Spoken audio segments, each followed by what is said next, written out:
राधे राधे दोस्तों। देवी सांध्या के कारण की समस्त पुरुष जाति को मिला।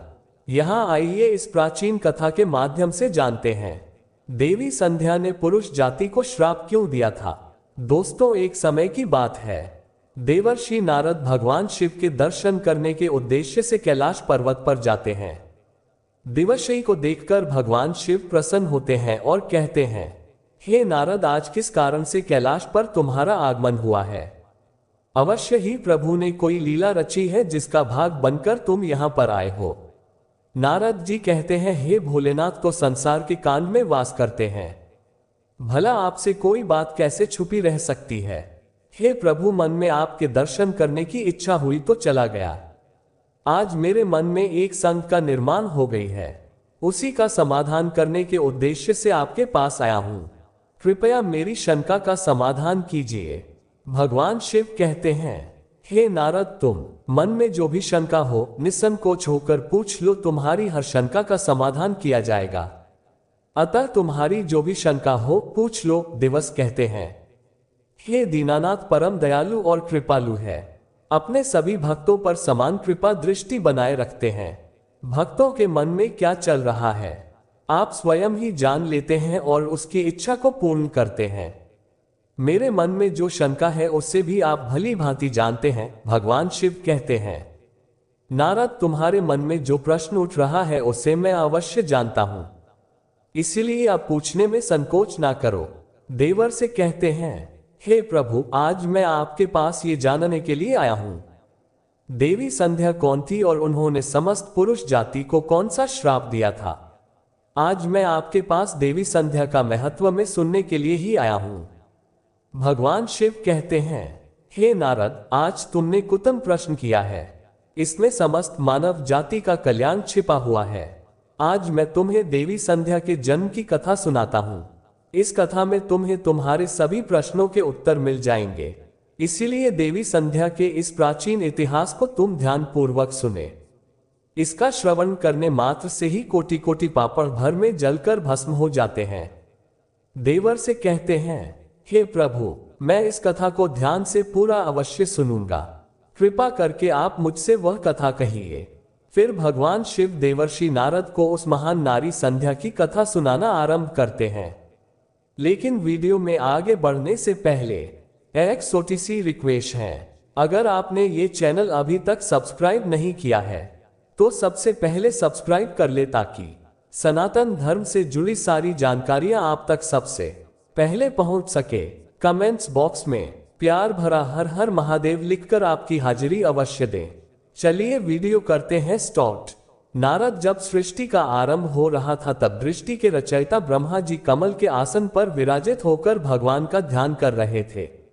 उसी समय उनके मन में सृष्टि का निर्माण करने की इच्छा जागृत हुई। तब सबसे पहले उनके मन से विचार करने पर एक त्रिभुवन सुंदरी कन्या का जन्म हुआ। वह कन्या अत्यंत सुंदर और मनमोहिनी थी। मन से उत्पन्न होने के कारण ब्रह्मा की मानस कन्या हुई। ब्रह्मा जी उस समय ध्यान कर रहे थे और ध्यान करते समय पर कन्या उत्पन्न हुई, इसीलिए उसका नाम संध्या हुआ। जब ब्रह्मा जी ने उस अत्यंत सुंदर स्त्री की ओर देखा तो कुछ क्षणों के लिए ब्रह्मा जी का मन विचलित हो गया। उसका मन मोहक रूप देखकर ब्रह्मा जी मोहित हो गए और उनके मन में काम भाव जागृत हुआ। ब्रह्मा जी की ऐसी कुपित दृष्टि पड़ते ही उस देवी का तेज नष्ट हो गया, जिससे वह देवी संध्या बहुत दुखी हो गई और उस स्थान को छोड़कर चली गई है। नारद, ब्रह्मा जी के मन में किसी भी प्रकार का विकार उत्पन्न नहीं हो सकता, किंतु प्रभु की लीला तो देखी है। उन्होंने अपनी लीला दिखाने के लिए ब्रह्मा जी के मन में विकार डाल दिया। उसी विकार के कारण ब्रह्मा जी के मन में कुछ क्षणों के लिए काम का भाव उत्पन्न हो गया। प्रभु की ऐसी लीला रचने के पीछे समस्त मानव जाति का कल्याण छुपा हुआ था। इसीलिए अब तुम प्रभु विचित्र लीला को ध्यान से सुनो। ब्रह्मा जी के ऐसे व्यवहार से देवी संध्या अत्यंत दुखी होकर चंद्रभान पर्वत पर ध्यान करने के लिए चली गई। वहां जाकर उसके मन में इस बात की चिंता सताने लगी कि मैं तपस्या किसकी करूं, किस भगवान की आराधना करूं। इसी विचार से वह पृथ्वी लोक पर बृहद्रोहित नाम के सरोवर के पास चली गई और वहीं पर खड़ी हो गई। फिर महर्षि वशिष्ठ उसी स्थान से गुजर रहे थे तो उन्होंने देवी संध्या को सरोवर के पास खड़ा हुआ देखा। देवी संध्या को अकेले उस स्थान पर देखकर महर्षि वशिष्ठ उसके पास चले गए और पूछने लगे, भद्रे तुम कौन हो, किसकी पुत्री हो, इस भयंकर वन में किस लिए घूम रही हो? यदि कोई गोपनीय बात ना हो तो अवश्य तुम्हारा उद्देश्य। तब देवी संध्या ने उनके साथ जो हुआ वह बताया और कहा, कृपया आप मुझे बताएं मैं क्या करूं? मुझे अपने दोस्त से कौन मुक्ति दिलाएगा तथा तपस्या कैसे करनी चाहिए? कृपया मुझे उपदेश देकर अनुग्रहित कीजिए। संध्या की बात सुनकर महर्षि वशिष्ठ कहने लगे, हे देवी तुम भगवान नारायण की तपस्या करो। ओम नमो नारायणाय नमः इस महामंत्र का जाप करो। जब तक भगवान के दर्शन ना हो तब तक इस मंत्र का जाप करती रहो। स्वच्छ वस्त्र पहनकर उत्साह और प्रेम के साथ इस नियम का पालन करो। मौन धारण करते हुए भगवान के नाम का जाप करो। तुम्हारी भक्ति से प्रसन्न होकर भगवान विष्णु तुम्हें अवश्य दर्शन देंगे। इस प्रकार से महर्षि वशिष्ठ देवी संध्या को उपदेश देकर वहां से चले गए। देवी संध्या को अब तपस्या का मार्ग मिल गया। उसके हर्ष की सीमा न रही और वह बड़े आनंद के साथ श्री हरि की तपस्या में लग गई। महर्षि के बताए हुए नियमों का पालन सावधानी से करने लगी। इस प्रकार सभी नियमों का पालन करते हुए देवी संध्या ने 4 युगों तक अपनी तपस्या चालू रखी। उसका व्रत भगवान के प्रति श्रद्धा को देखकर सभी देवताओं को बड़ा आश्चर्य हुआ। भगवान विष्णु की देवी संध्या की तपस्या से अत्यंत प्रसन्न हुए और फिर वह मनोहर चतुर्भुज रूप धारण करके उसके सामने प्रकट हुए और देवी संध्या से कहने लगे, हे देवी उठ जाओ, तुम्हारी भक्ति से अत्यंत प्रसन्न हो। भगवान विष्णु की मनोहर छवि देखकर देवी संध्या शीघ्रता से खड़ी हो गई। भगवान का वह रूप से करो सूर्य के समान तेजवान दिखाई पड़ रहा था। भगवान के ऐसे रूप को देखकर देवी संध्या स्तब्ध हो गई। उसे समझ में नहीं आ रहा था कि वह क्या करे और क्या कहे। उसके मन में भगवान की स्तुति करने की अभिलाषा हुई, किंतु भगवान के उस रूप को देखकर कुछ भी बोल नहीं पा रही थी। फिर भगवान विष्णु ने देवी संध्या की मनोदशा को जान लिया और उसे दिव्य ज्ञान, दिव्य दृष्टि तथा दिव्य वाणी प्रदान की। देवी संध्या बड़े उत्साह से भगवान विष्णु की स्तुति करने लगी। उसके एक एक वाक्य में उसकी भक्ति और समर्पण दिखाई पड़ रहा था। तपस्या के कारण संध्या का शरीर अत्यंत कठिन और कमजोर हो गया था। तब भगवान ने अपनी अमृतमयी दृष्टि डालकर उसके शरीर को हष्ट पुष्ट बना दिया और मधुर वचन में उससे कहने लगे, तुम्हारी तपस्या से मैं अत्यंत प्रसन्न हूं। तुम अपनी इच्छा के अनुसार वर मांग लो। फिर देवी संध्या ने कहा, करना चाहते हैं? मैं पहला बढ़िया मानती हूं कि संसार में जितने भी प्राणी हैं, पैदा होते ही उनके मन में काम का विकार उत्पन्न हो।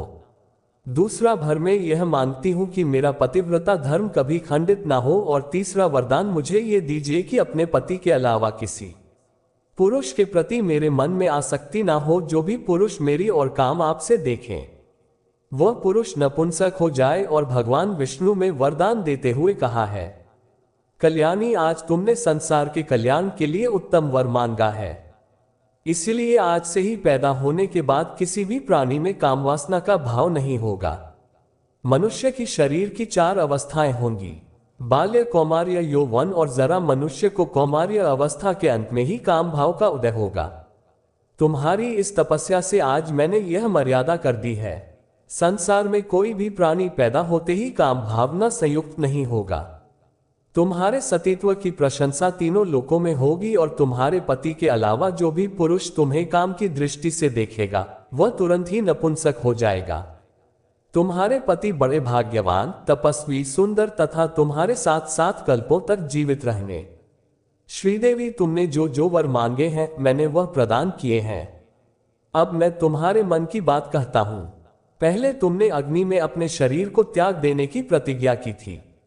ये प्रतिज्ञा तुम्हें इसीलिए करनी पड़ी क्योंकि ब्रह्मा की दृष्टि तुम पर पड़ चुकी थी।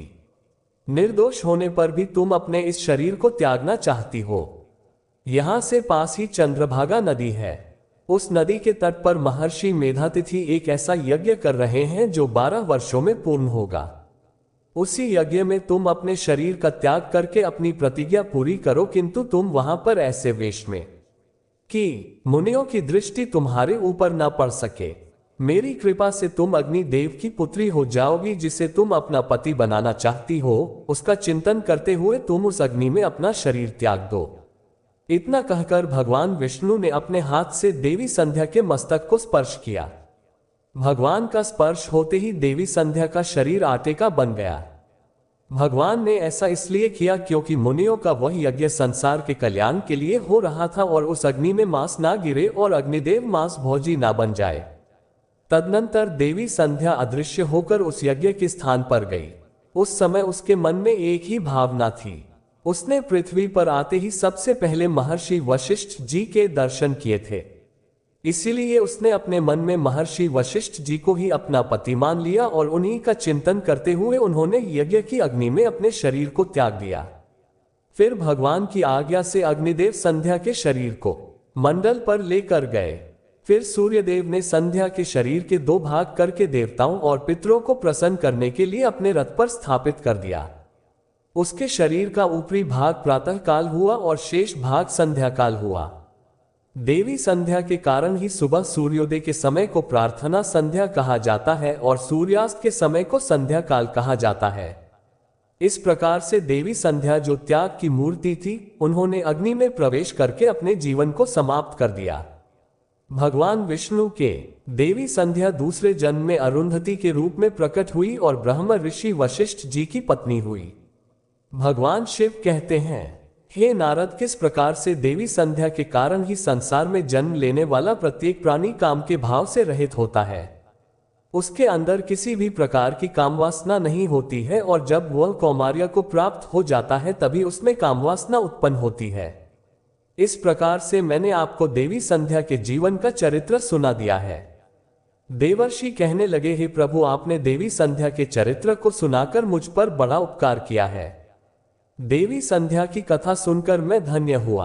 आपका कोटि कोटि धन्यवाद है प्रभु। अब मैं इस कथा का तीनों लोकों में प्रचार करूंगा। तो दोस्तों, इस प्रकार से भगवान शिव ने देवर्षि को देवी संध्या की कथा सुनाई है। आपको ये कथा कैसी लगी? गरुड़ पुराण कथा रामायण, गीता और महाभारत की कई रोचक कहानी आपको बताए है।